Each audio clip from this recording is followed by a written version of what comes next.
Bonsoir à tous et bienvenue dans votre émission La Guinée qui bouge. Le Salon international du textile africain est un événement qui réunit l'ensemble des acteurs de la filière textile. Le CITA est une activité conçue et mise en œuvre par l'agence Conseil en communication et événementiel Interpub, dont le siège se trouve à Ouagadougou, au Burkina Faso. Mesdames et messieurs, vous l'aurez compris, votre émission La Guinée qui bouge a le plaisir de recevoir pour vous aujourd'hui, dans le cadre du CITA 2023 en République de Guinée, Marie Somparé Boiro. Elle est directrice générale de l'Office national de promotion de l'artisanat, et Abdoulaye Moussé, directeur général de Interpub et commissaire général du CITA. Ensemble, avec mes invités, nous parlerons entre autres de la promotion du textile africain, les réalités, les contraintes, mais aussi les avantages. Nous ne manquerons pas également de faire un focus sur l'Office national de promotion de l'artisanat, qui est un service créé et rattaché au ministère de la Culture, du Tourisme et de l'Artisanat. Notre émission du jour porte sur cette édition 2023 du CITA, dont la République de Guinée a l'honneur et l'intime plaisir donc de recevoir cette édition qui est la 9e du 6 au 11 novembre 2023. Voilà donc, mesdames et messieurs, pour le sommaire de cette émission. Je vous retrouve dans quelques instants pour un entretien avec mes invités. Et voilà, de retour donc sur ce plateau avec mes invités. Marie Somparé Boiro, vous êtes la directrice générale de l'Office national de promotion de l'artisanat. Vous venez récemment d'être nommée à ce poste pour impulser, disons, une certaine dynamique au sein de ce service. Pouvez-vous brièvement nous parler de votre département? Merci beaucoup et bonsoir aux téléspectateurs de Joma Media. C'est un honneur de me retrouver sur ce plateau et l'opportunité que vous nous offrez pour parler de notre institution. L'Office national de promotion de l'artisanat est un établissement public qui est placé sous la tutelle du ministère, la tutelle technique bien sûr du ministère de la Culture, du Tourisme et de l'Artisanat. Nous avons pour principale mission de mettre en œuvre la politique du gouvernement en matière de promotion de l'artisanat. Donc à ce titre, l'Office est chargé de mettre en œuvre les politiques en matière de formation et d'apprentissage dans le domaine de l'artisanat, du financement des activités artisanales, mais aussi de la promotion des produits artisanaux. Oui, nous avons aussi pour mission de formaliser un peu ce secteur, amener les artisans à plus se prendre en charge, à se formaliser en unité, en coopérative et tout. Nous gérons aussi des centres d'exposition artisanale, il faut le dire. Nous en avons 4 en Guinée pour le moment, qui se retrouvent à Kankan, à Dalaba, à Zérékoré et à Bouquet. Et nous avons actuellement des chantiers partout sur les villages artisanaux. Donc, nous gérons aussi la production des cartes artisanales parce qu'il est important que les artisans soient identifiés, surtout lorsqu'ils sont en déplacement en l'artisanat. Bon, en grosso modo, voilà l'Office national de promotion de l'artisanat. À côté de vous, nous avons M. Abdoulaye Moussé. Il est directeur général de, on l'a dit ici, de Interpub et commissaire général du CITA. Abdoulaye Moussé, merci d'avoir donc accepté notre invitation brièvement. Parlez-nous donc de Interpub. C'est moi qui vous remercie.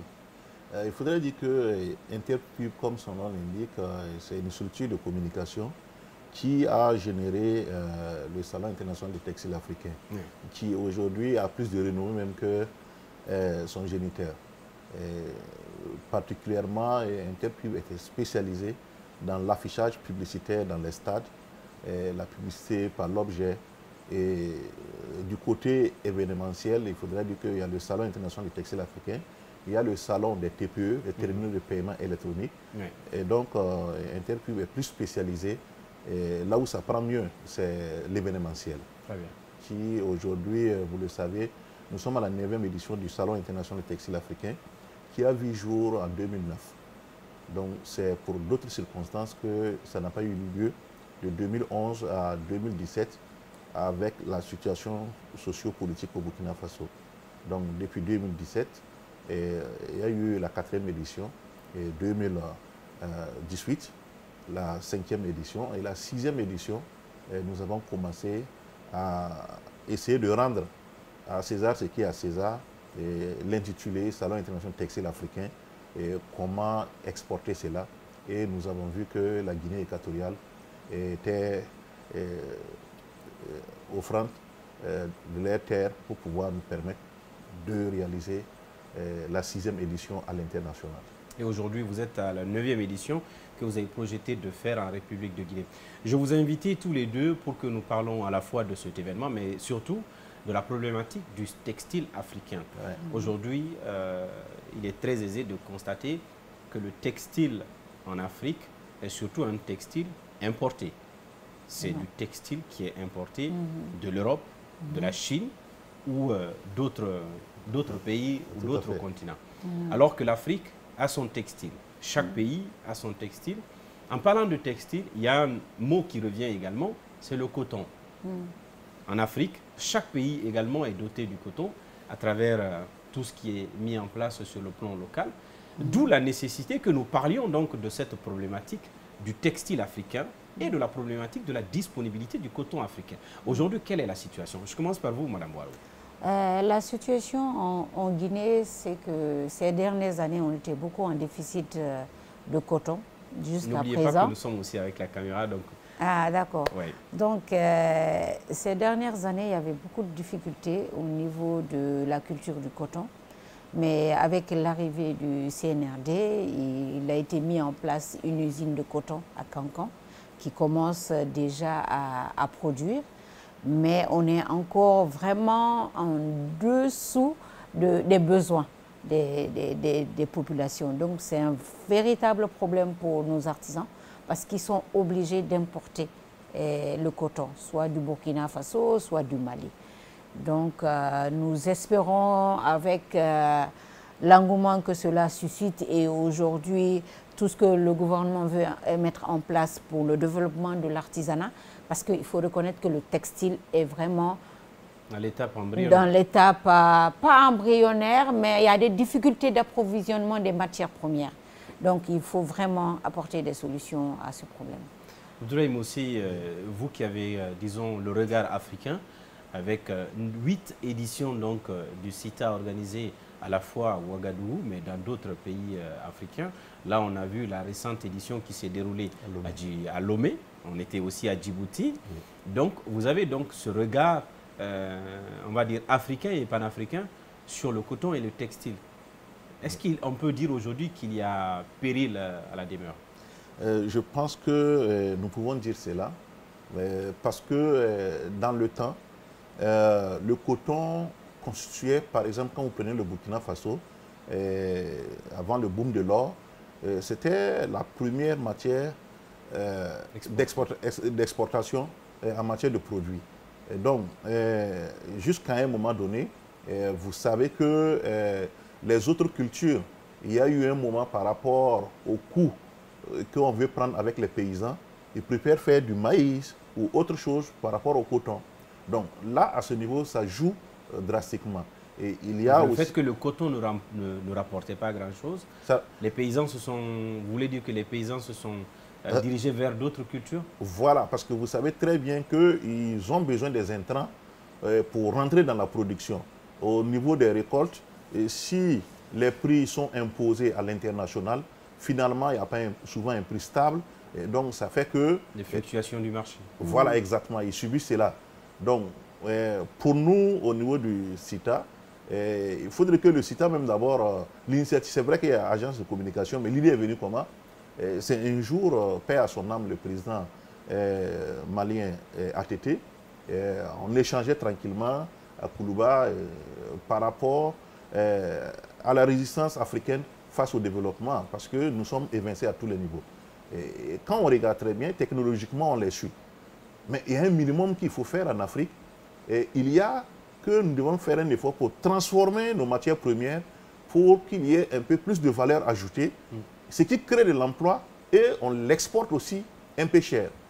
au lieu de prendre le coton brut en Afrique, aller au port, et ça nous revient autrement, et plus cher d'ailleurs. Pourquoi c'est là? C'est là, nous disons que l'industrie du textile en Afrique a chuté drastiquement, parce que tout simplement la concurrence déloyale qui nous est imposée est irrésistible. Entre autres, il y a la concurrence chinoise. Je parle du monde entier. Ouais. La friperie qui inonde nos marchés, c'est des personnes qui sont décédées, c'est des dons, c'est des quoi, on n'en sait même pas. C'est quelle maladie la personne avait et puis il n'en a plus besoin, on ne sait même pas. Oui. Comment se désinfecter avant de rentrer sur notre territoire, on ne sait même pas. Et quand vous regardez, la classe moyenne aussi, qui veut s'habiller en cravate, en veste, en costume rare, de stylistes italiens et autres, oui. Et quand vous regardez, ça n'encourage pas la consommation du textile africain. Donc, pour nous, pour le CITA, il faut une volonté politique en Afrique. Parce que notre nombre aujourd'hui doit être notre force. Oui. Voilà. Donc, le coton africain aujourd'hui a besoin d'un pouce politique. Ouais. Et je pense que la Guinée a bien fait de relancer et d'accueillir le CITA pour que, voilà. Et le CITA, je veux dire bien que ce n'est pas seulement prendre des stands et puis exposer du textile. Oui. Il y a tout un process bien sûr, et des activités à l'intérieur. On en reparlera tout à l'heure donc de cette organisation du CITA, de ses objectifs, mais aussi des activités qui sont là. Mais vous avez parlé d'un élément qui m'intéresse particulièrement et qui me relance pour Marie Samparé sur la question de la volonté politique. Vous qui êtes aussi au niveau de l'ONPA, parlant de questions de volonté politique, vous venez de parler de l'industrie, de l'usine de coton de Kankan, mais je vous rappelle que l'usine de coton de Sigiri est également fermée depuis maintenant 2 décennies. Oui.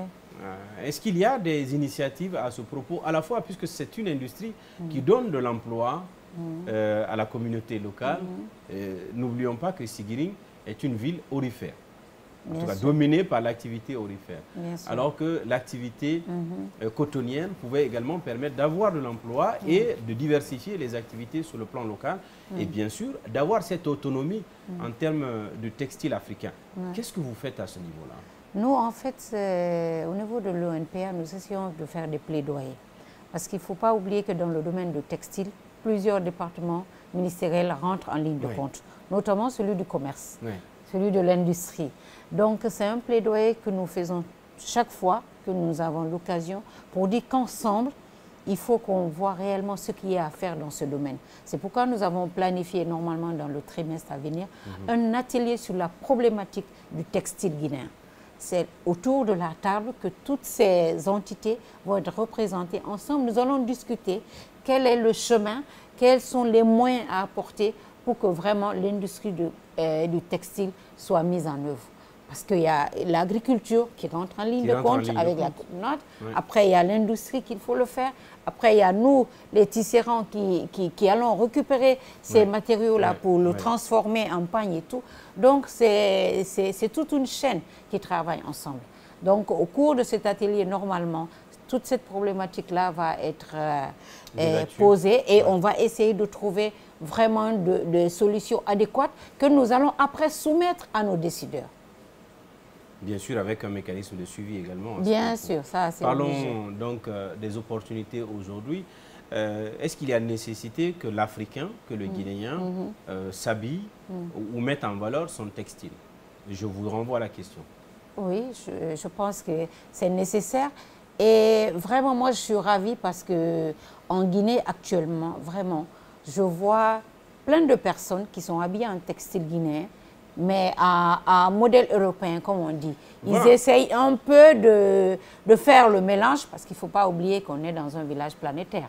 On va pas... C'est ça la contrainte aussi, c'est ça la contrainte, et vous me permettrez de vous arrêter à ce propos. C'est ça la contrainte, on parle du textile africain, mais attention, le textile aujourd'hui qui est porté par le Guinéen ou par la plupart en tout cas des Guinéens, c'est du textile hollandais avec des motifs guinéens. Voilà. En fait, cela va sans dire qu'il y a un problème à ce niveau. Parle vraiment de textile guinéen, il faut vraiment relancer les usines de coton qui doivent foisonner.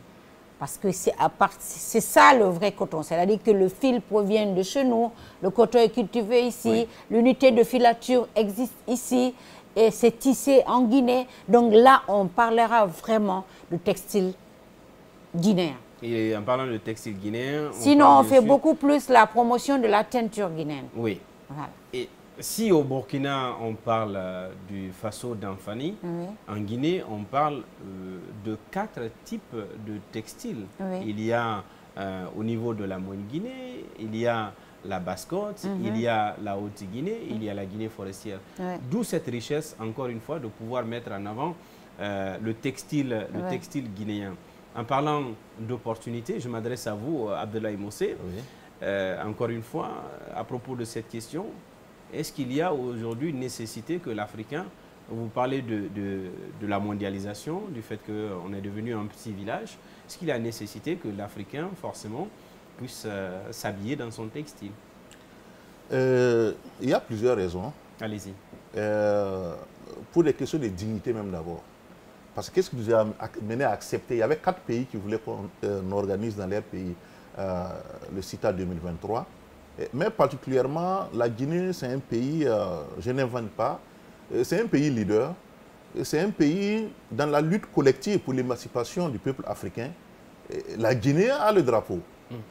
Donc, c'est disant que toute lutte qui tend vers notre dignité, notre autonomie, ceux qui se sont sacrifiés, il n'y a rien de tel que nous nous penchons vers ces pays. Donc, pour moi, quand vous posez cette question par rapport au port du textile africain, par les Africains, nous ne disons pas de se mettre chaque fois en boubou. Nous ne disons pas de chaque fois de se mettre en robe avec nos pains. Et aujourd'hui, il faut un peu de transfert de technologie.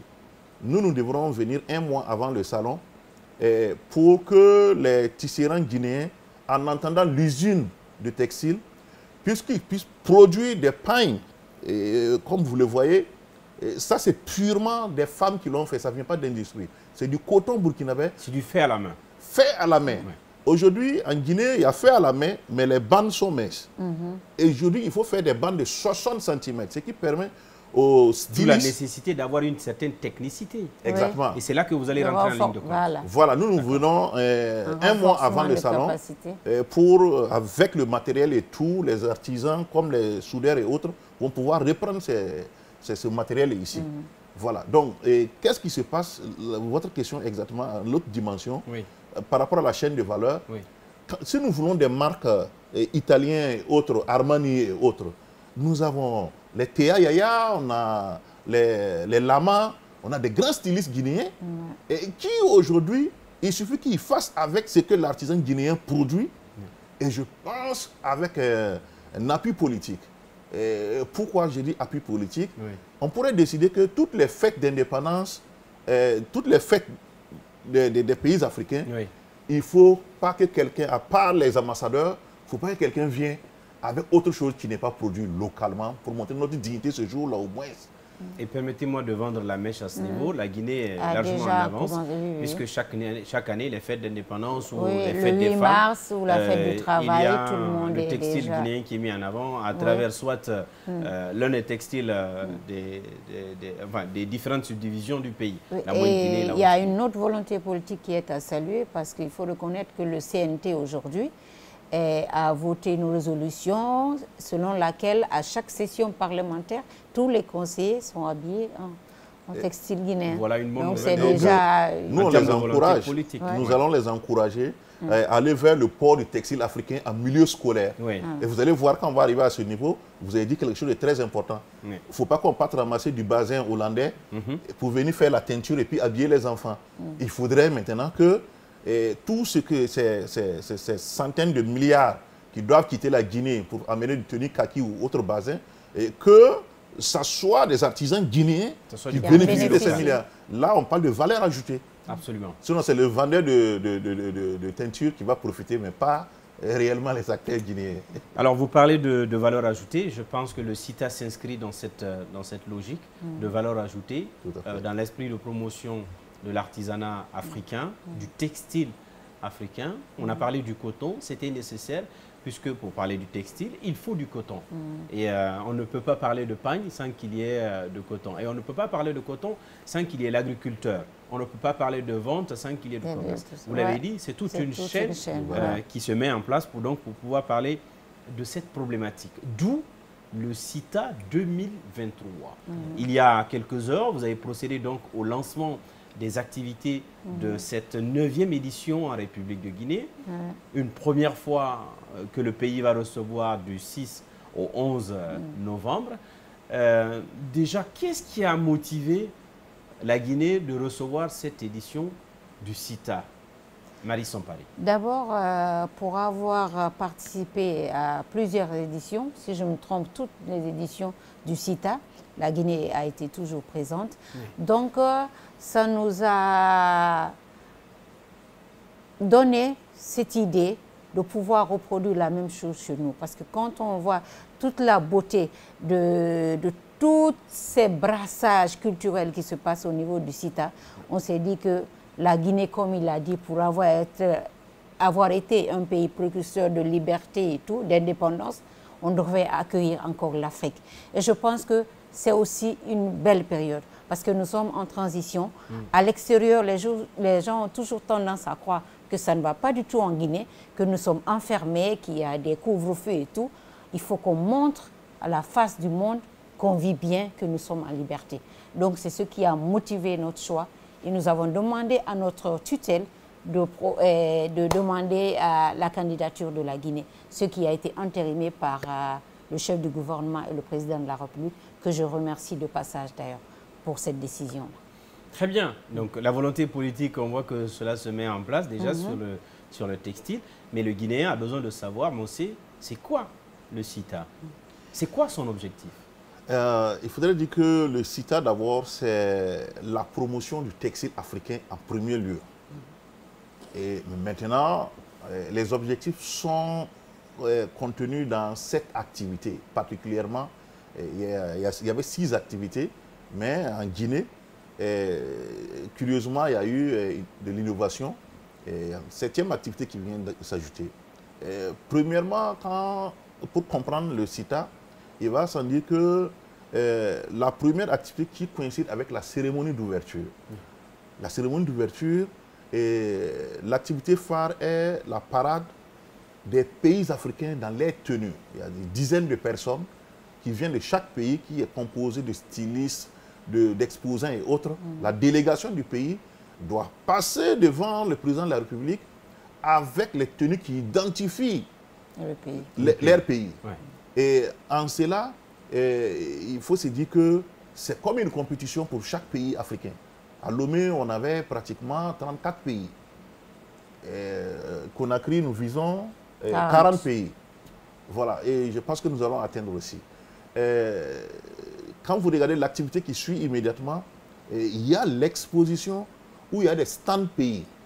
Des stands pays où vous allez trouver des pagnes qui identifient 40 pays ce jour à Conakry.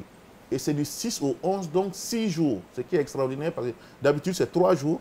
Et cette fois-ci, durant 6 jours, tout styliste ou tout Guinéen ou invité ou visiteur pourra trouver, sans aller en Afrique du Sud, sans aller au Kenya, sans aller en Éthiopie, et vous allez trouver les tenues ici. Sur place. Sur place. Ça, c'est l'exposition qui fait deuxième activité. Et vous allez voir, nous avons un autre concept aussi. Au lieu d'aller dans les salles somptueuses, modernes, pour organiser des défilés de mode pour une classe spécifique, parce que quand vous dites aux citoyens lambda défilé de mode, oh, ça, c'est pas pour nous. Voilà. Nous, durant les 6 jours, il y aura 5 jours de défilé à l'air libre. Alors, vous étiez en train de nous parler de cette exposition, disons, à ciel ouvert, avec 40 pays. C'est vraiment un challenge. Oui, quelles sont les autres activités auxquelles on peut s'attendre? Oui, effectivement, je vais vous parler de cette activité. Oui. Donc, la première activité était la parade. Et la deuxième activité, c'est l'exposition vente qui va permettre à 40 pays d'amener leur savoir-faire, de leur identité vestimentaire en Guinée. Donc, sans aller en Afrique du Sud, ni en Égypte, vous allez pouvoir trouver sur place du textile de ces pays-là. Ouais. Voilà, donc je rappelle que ce n'est pas payant l'entrée. Et l'activité qui suit immédiatement, le jour de l'ouverture, le même soir, il y a ce que nous appelons le défilé de mode grand public. Oui. Ça veut dire que d'habitude, vous avez des défilés de mode somptueux, modernes, avec un choix de personnes bien ciblées, l'élite.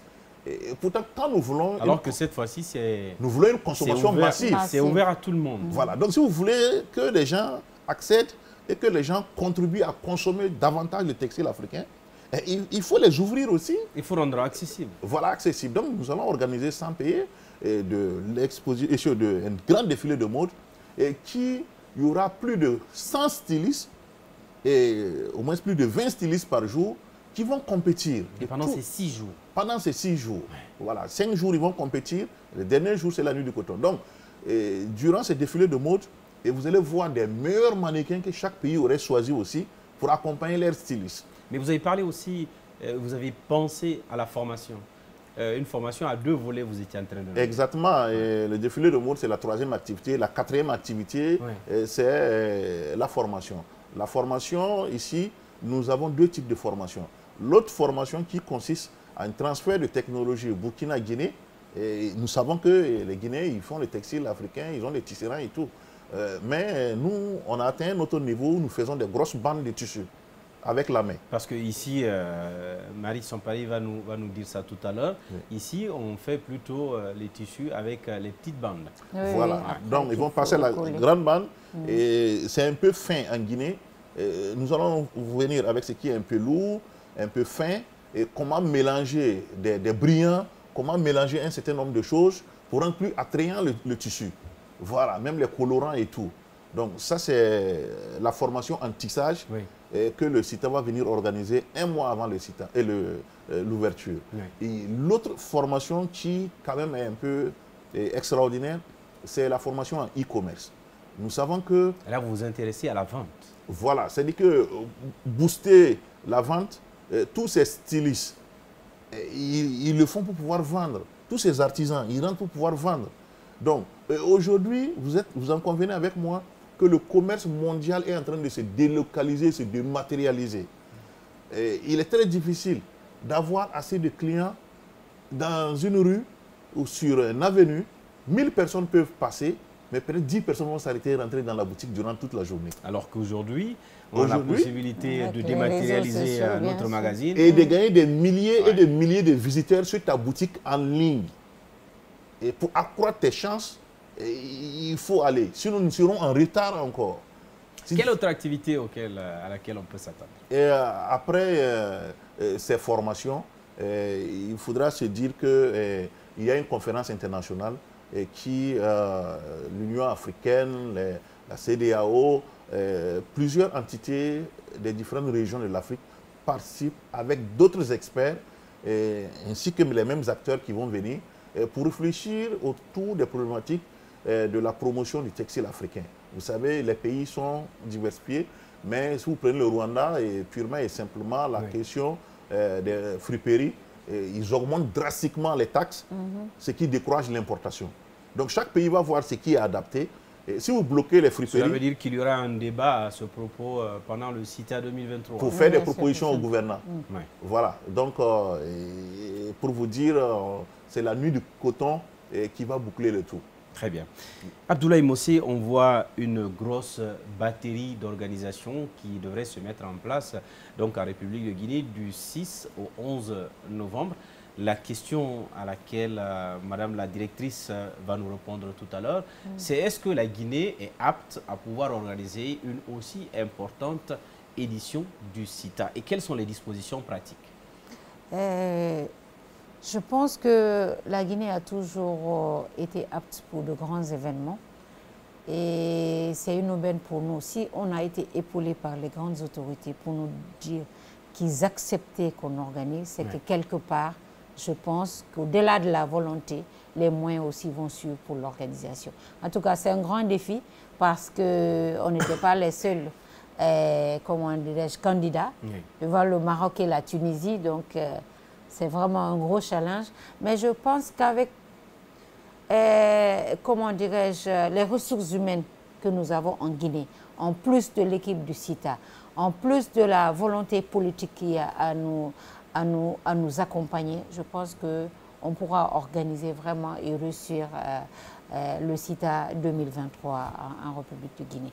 Au niveau de l'organisation, au niveau de l'organisation, un comité d'organisation va être mis en place rapidement. On attendait juste le lancement pour pouvoir déjà commencer le travail. On a vu que le Premier ministre, d'ailleurs, était à ce lancement. -là. Oui, oui, il était là et il nous a encore réitéré à huis clos tout son soutien de ne pas nous en faire. Le soutien du gouvernement ne manquera pas à cet événement. Parce qu'il faut reconnaître, ce n'est pas l'ONPA ni le ministère qui est vu, c'est la Guinée qui est vue. Donc je pense que tout le monde doit en faire... c'est un problème d'honneur que nous devons relever. Voilà. Au niveau des organisations professionnelles, les acteurs du textile guinéen, les acteurs tout simplement de l'artisanat, où est-ce que vous en êtes? Parce que lors de cette cérémonie de lancement, on a vu une bonne batterie d'organisations professionnelles qui avaient également participé à cela. Quelles seront leurs parts de contribution lors du CITA 2023 à Conakry? En tout cas, déjà au niveau des artisans, il y a une bonne mobilisation qui est en train de se préparer au niveau des fédérations et des unions. Au niveau aussi des opérateurs événementiels en Guinée, on a déjà commencé à parler avec aux uns aux autres et j'avoue que vraiment il y a de l'engouement autour de cet événement. Ils ont envie de nous accompagner parce que quelque part aussi, c'est un challenge pour eux. Il faut qu'on montre qu'en Guinée, on a du matériel, on a les infrastructures qu'il faut pour accueillir de grands événements. On a des hôtels qu'il le faut et tout. Donc, vraiment, petit à petit, la machine est en train de se mettre en place. Et je n'ai pas manqué, lors de mon discours, de lancer justement un appel à toutes ces bonnes volontés, aussi à ces organisateurs de spectacles, parce que c'est des choses qui se passent sur plusieurs sites. Donc, on aura besoin de l'apport et aussi de... Quels sont ces sites? Quels sont les sites retenus pour le CITA Conakry? Pour le moment, le site retenu est le Palais du Peuple, parce que je pense que c'est le lieu idéal pour l'exposition, mais aussi la grande parade. Parce que drainer 40 pays avec minimum 10 personnes, c'est environ 400 personnes. Donc on pense que c'est le lieu idéal. Et puis on prendra un récif hôtelier pour la nuit du coton. Et tout cela est... Aujourd'hui, on ne va pas annoncer les noms parce que pour le moment, on est juste à l'étape des pourparlers. Voilà, des pourparlers en négociation. Je suis, moi, le défenseur du monde rural et je me pose la question, quelle sera donc la part de participation de ces citoyens qui ne sont pas à Conakry, qui ne sont pas de la capitale, qui ne sont pas du monde urbain, qui sont du monde rural, très éloignés de tout ce qu'on peut appeler comme modernité, malheureusement qui ne viendront pas à Conakry. Quelle sera leur part de contribution et comment est-ce qu'ils vont bénéficier du CITA 2023 à Conakry? Je pense que déjà pour le volet formation, ils seront beaucoup plus les bénéficiaires. Très bien. Parce qu'il faut se rendre compte que tout ce qui est métier à tisser, le pool se trouve à l'intérieur, justement dans ces zones rurales. Je pense que ce sont ces personnes-là qu'il faut déjà bien former. Donc, ça sera notre part de contribution pour leur épanouissement. Mais aussi, pour qu'ils vivent en même temps l'événement que ceux de Conakry, je pense que vous êtes les mieux placés. Que les médias seront nos partenaires pour relayer l'événement, aussi bien sur les chaînes de télé que la radio. La radio rurale, c'est inconcevable, ils seront nos partenaires parce qu'on veut, même sans image, que les gens de l'intérieur puissent se dire « Ah, qu'est-ce qui se passe à Conakry ?» et tout. Donc, je pense que les médias, vous avez intérêt à nous accompagner. En tout cas, nous ferons des pas vers vous pour cela. Voilà qui est dit, nous sommes pratiquement à notre dernier tour de table au compte de cette émission. Nous avons donc parlé de la problématique du textile globalement en Afrique et particulièrement en Guinée. Nous avons également parlé de l'ONPA, qui est donc l'Office national de promotion de l'artisanat. La Guinée, elle s'apprête donc à recevoir cette 9e édition du CITA à Conakry, du 6 au 11 novembre 2023. peut-être pour tous les deux, un dernier appel en termes de message pour tous ceux qui hésiteraient peut-être à être là du 6 au 11 novembre. Je commence tout d'abord par Abdoulaye Mossé. Merci bien. J'étais en train de terminer au niveau des activités. Allez-y. Voilà, pour dire qu'il y a la nuit du coton. Et la nuit du coton, c'est la nuit des récompenses, de communion, de mérite. Et le meilleur cotonculteur d'Afrique serait distingué, ainsi que l'ensemble des activités, les meilleurs acteurs. Mais spécifiquement, vous avez parlé du monde rural. Le meilleur cotonculteur guinéen serait distingué lors de cette nuit-là également. Et il y a la masterclass qui, cette fois-ci, des mannequins internationaux de taille de Naïmoud Campbell et d'autres, nous allons voir pour amener, pour qu'ils puissent échanger avec les mannequins qui vont venir de tous les autres pays, du donner, du recevoir, et il va y en avoir. Donc, pour...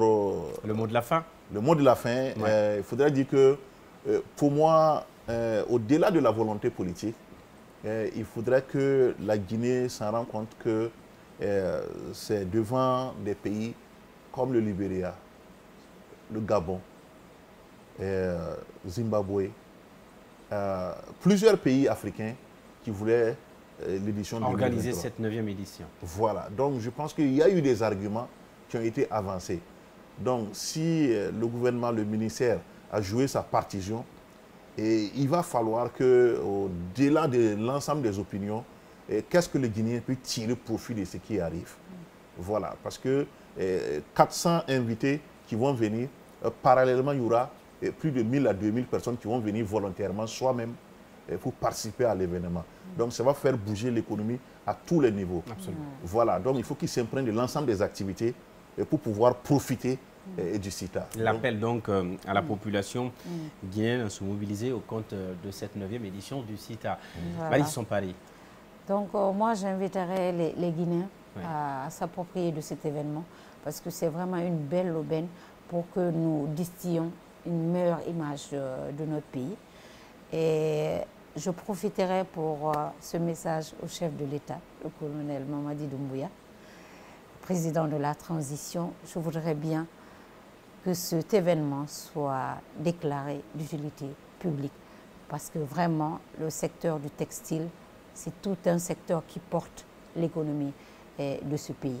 L'artisanat vraiment est le grand secteur après l'agriculture qui est pourvoyeur d'emplois. Donc je pense que cet événement-là pourra faire en sorte que ce secteur soit propulsé en avant. Donc Monsieur le Président, je sais que vous êtes avec nous et je sais que ça sera une belle réussite. Donc aux Guinéens, à tous les partenaires, aux entreprises de la place, je souhaite que vraiment tous soient autour de l'ONPA, du ministère de la Culture, du Tourisme et de l'Artisanat pour faire du CITA 2023 un moment inoubliable pour le commissaire du CITA. Et pour l'Afrique. Pour l'Afrique. Très bien. Je pense que le message est déjà parti à la fois pour le public, mais aussi aux autorités. Le président de la République a donc certainement perçu ce message. On souhaiterait, peut-être, c'est un rêve. En tout cas, on espère que ce jour, ce n'est pas son treillis militaire qu'il porterait pour venir à l'occasion de l'ouverture officielle du CITA 2023 qui se passera du 6 au 11 novembre 2023 en République de Guinée. Ce sera à Conakry. On espère que ce sera le textile africain et surtout le textile guinéen. Mesdames et messieurs, concernant le textile qu'il va porter, je garde la surprise parce que moi j'ai la confidence. Je suis sûr que vous resterez avec nous tout au long de ces mois puisque avec nos partenaires, nous ferons en sorte que le textile guinéen soit en avant, que les artisans guinéens soient en avant tout au long de ces moments avant que nous n'arrivions à cette date fatidique ou cette date heureuse tout simplement. Voilà, c'est la fin de cette émission. Tout le plaisir a été pour moi de vous servir et d'avoir ces invités autour de moi, autour de ce plateau. Je vous donne rendez-vous très prochainement. Le rendez-vous du textile, c'est bien sûr du 6 au 11 novembre 2023 et c'est à Conakry. À très vite.